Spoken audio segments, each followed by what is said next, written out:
breaks up the private sector. What we want is a vibrant, strong private sector. It's private sector investment that makes sense.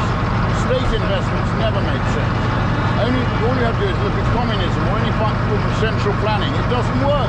So one last question. We know that, I'm seeing Elon Musk is reposting you a lot.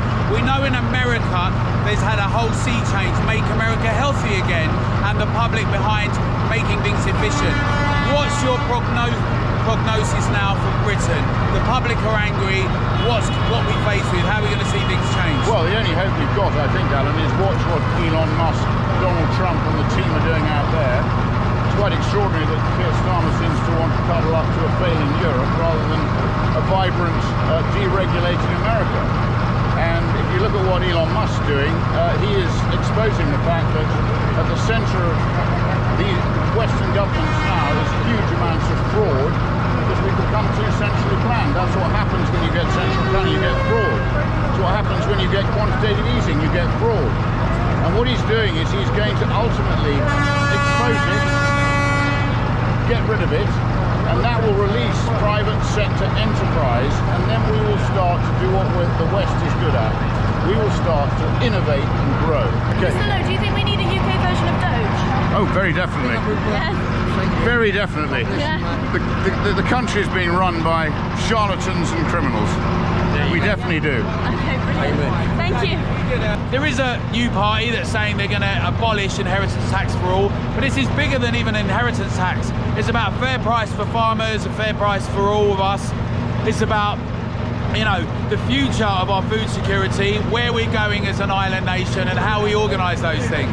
Britain, as it happens, has better quality standards than most other people. So if you get rid of British farms or you have a few big corporations running it, those standards are going to get depleted and got rid of. And we can't afford that either. So it's really essential. Everyone should have their voices heard.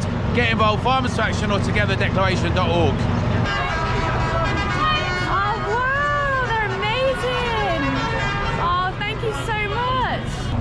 Well, I've got a rural constituency. I've got lots of farmers in my constituency, and they recognise what I think the country needs to understand is that if these changes go through, it will put the livelihood of rural businesses, not just farming businesses, but all kinds of rural businesses, at risk.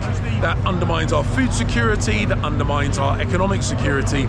This is a stupid policy, very poorly thought through, and the best thing the government should do is recognise how daft they've been and scrap the whole thing. We've just seen in America this huge, massive public support for a new presidency and a whole new set of people come in. Part of that's Make America Healthy Again.